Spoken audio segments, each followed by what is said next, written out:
Shalom, peuple de Dieu.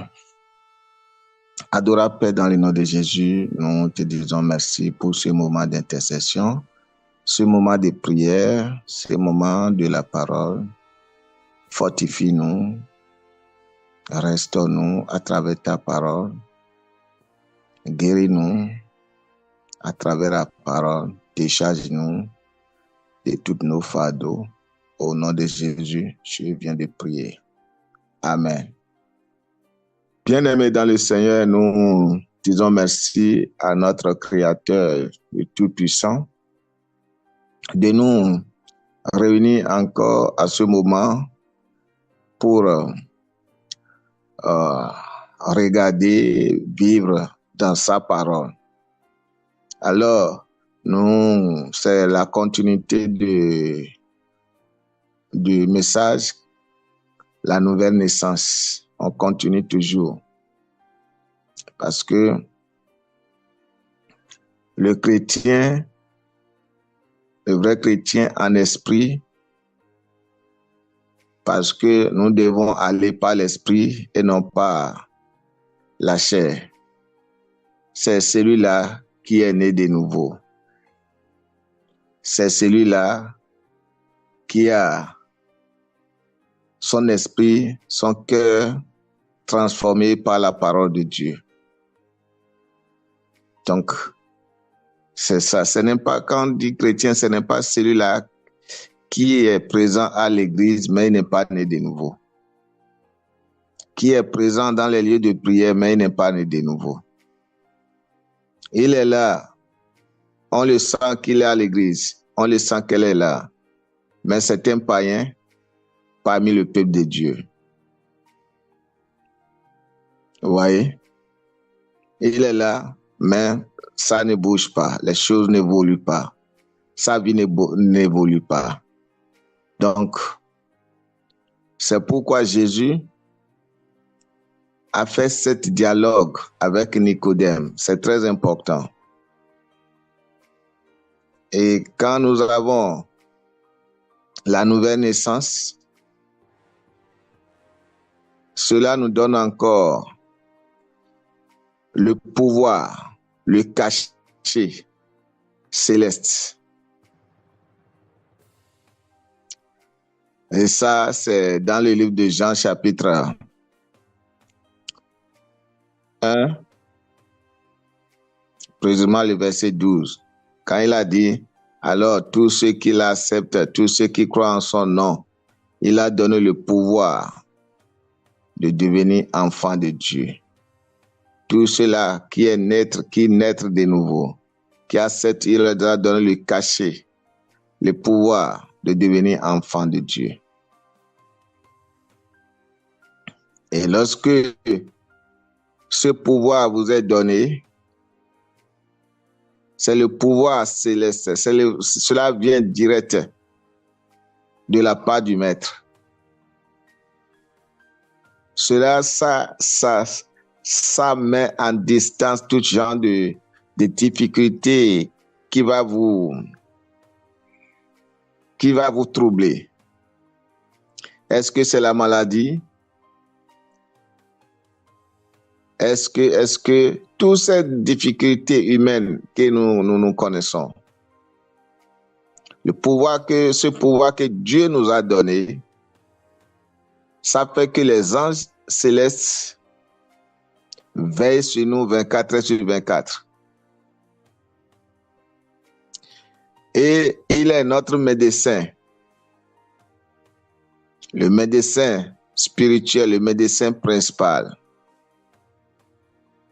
Bien-aimé dans le Seigneur, dès que ton corps sent la maladie et de manière où tu commences par dépenser à l'hôpital, à la pharmacie, quotidiennement, chaque jour que Dieu fait, ce n'est pas sa volonté. Non. Parce que nous avions vu dans les Écritures, ou bien nous n'avons pas vu dans les Écritures nos patriarches, ceux-là qui ont servi avant nous, n'ont pas vu les souffrances, les maladies sur le corps, comment la maladie les a embêtés, etc. On n'a pas vu ça, on n'a pas vu ce témoignage-là. Mais ce que nous avons vu est que le Seigneur, c'est lui qui les guérit. Même s'ils étaient malades, le Seigneur vient, il les guérit. Mais la maladie ne les a pas embêtés jusqu'à terminer leur vie. Vous voyez? La preuve.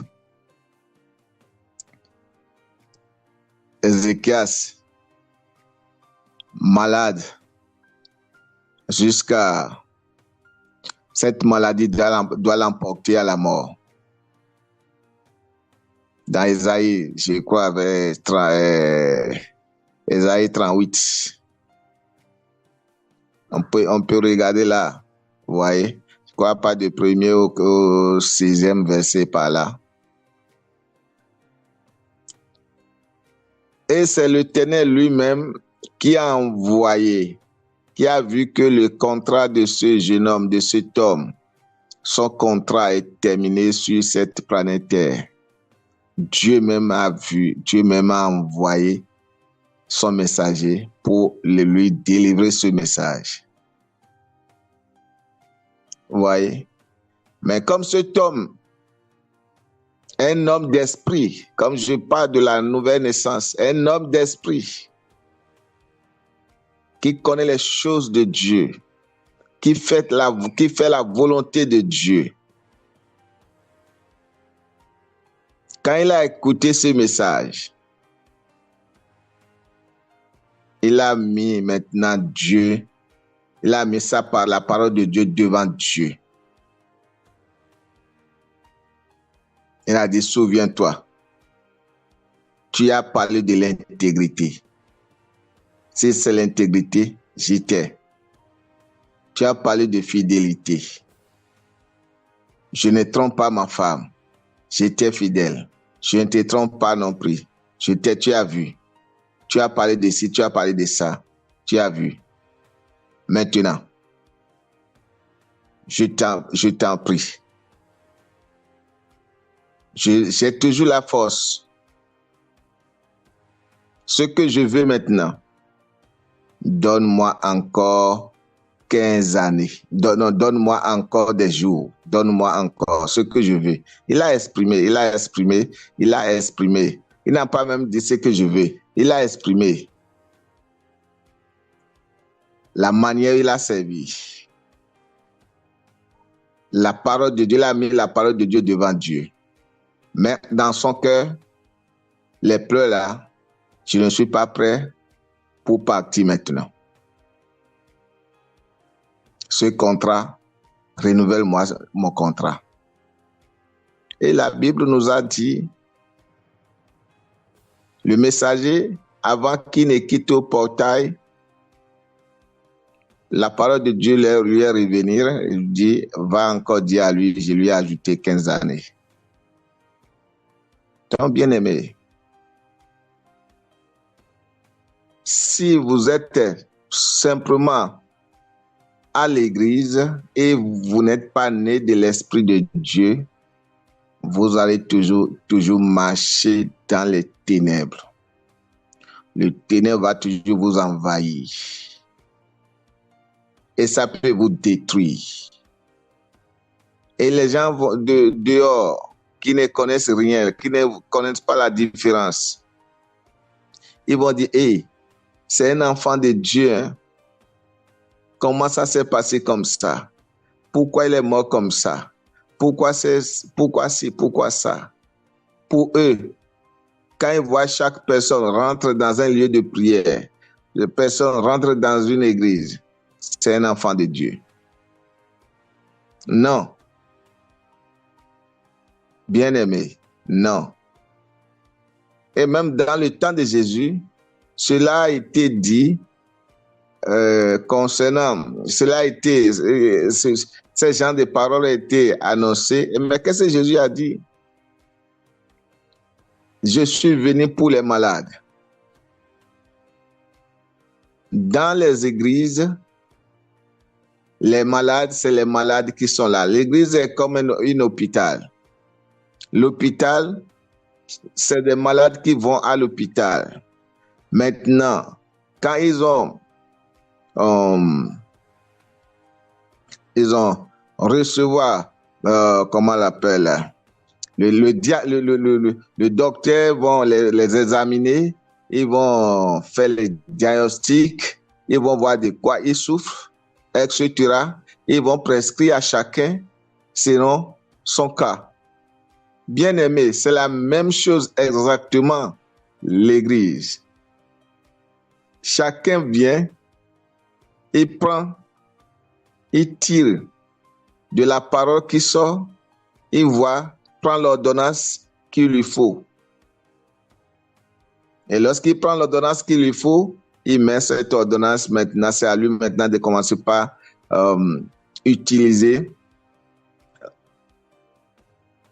C'est à lui maintenant de commencer par appliquer cette ordonnance, d'appliquer cette ordonnance sur sa vie selon la description du docteur. Et s'il le fait bien, selon ce que le docteur a dit, il se verra comment guéri, retourner à la maison, sain et sauf. Donc voilà, là maintenant, il a reçu l'Esprit de Dieu, il est né de nouveau, le Seigneur a commencé par travailler dans sa vie, etc. Amen. Nous allons lire Romains chapitre 10, verset 1er au 4e, du premier verset au 4e verset. Concernant ceux-là qui se disent, je suis enfant de Dieu, il se dit, mais est-ce que Dieu les voit comme son enfant? Ils ont le zèle. Mais est-ce que le zèle qu'ils ont, est-ce que c'est un zèle, c'est un bon zèle, c'est un zèle qui peut vraiment donner le salut? C'est un zèle qui peut transformer les vies? Je ne crois pas. Si c'était le cas, Paul n'allait pas écrire ceci, n'allait pas dire cela ici.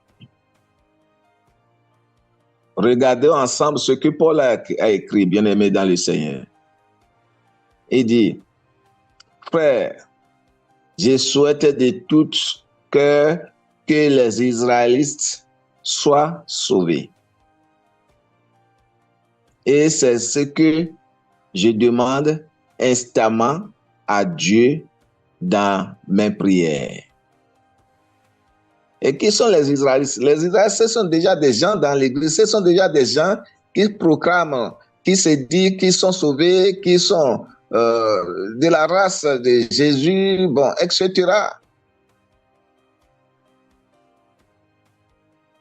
Maintenant, Paul, par l'Esprit de Dieu,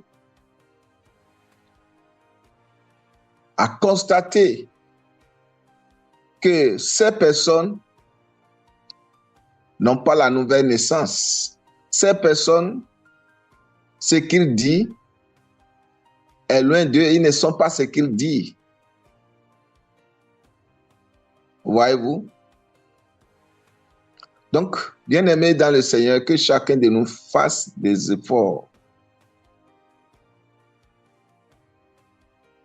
sur notre vie, chercher Dieu par tous les moyens, par sa parole. Quand il dit par tous les moyens, par sa parole, et laisser le Saint-Esprit diriger notre vie, notre être. Laisse l'Esprit de Dieu nous domine. Il ne faut pas laisser la chair dominer. Parce que là où la chair domine, c'est la mort. En tout cas, la chair, ça détruit. Voilà, ceux-ci se disent enfants de Dieu, mais ils sont pleinement dans la chair. Le verset dit quoi? Car je les rends ce témoignage. Paul dit, je les rends ce témoignage. Ils ont un zèle ardent pour Dieu. Mais il leur manque de discernement. Vous voyez ce que Paul a dit? Il leur rend témoignage qu'ils ont un zèle ardent pour Dieu. Dieu, même ici, s'écrit avec grand D. Pour notre Dieu. Ils veulent vraiment servir Dieu. Ils ont le zèle. Mais ils n'ont pas le discernement. Le discernement, ici, il se dit que peut-être c'est les œuvres, c'est les prières. C'est ça qui les a donnés, c'est ça le salut. Ils pensent que c'est les statues ou les statuettes, les photos de Jésus, les photos de Marie, qu'on s'agenouille 1000 fois, ou bien 7 fois, ou bien 11 fois pour prier. Oh Marie, prends de grâce, le Seigneur avec toi. Ces prières du Romain, ils pensent que c'est ça qui donne la vie. Ils n'ont pas l'Esprit de Dieu. Ils n'ont pas le discernement. Bien-aimé, c'est ce que Paul a dit. Là, il continue de répéter les prières des saintes là. Alors que, bien-aimé, dans le Seigneur, Dieu a déjà œuvré dans nos cœurs. Nous, c'est que l'Esprit de Dieu dépose les requêtes directement sur la table de ton cœur. Tu n'allais pas aller continuer à lire quelqu'un qui a dit voilà comment il faut prier, voilà comment il faut faire ci, voilà comment non, bien aimé. Il faut étudier Dieu, il faut étudier la parole de Dieu et voyez, nos cœurs est ouvert par l'Esprit de Dieu, il dépose les révélations. Il te dit, dans telle situation, voilà telle prière il faut faire, comment il faut faire. Et lorsque nous obéissons l'Esprit de Dieu et nous faisons selon l'Esprit de Dieu, nous verrons la grâce de Dieu, nous verrons la délivrance, nous verrons le salut. Au lieu d'aller prendre des lettres, oui, telle prière, c'est ça, telle, non, bien-aimé, non. Quand on est de nouveau, les choses changent, les dons changent. Donc, c'est ça.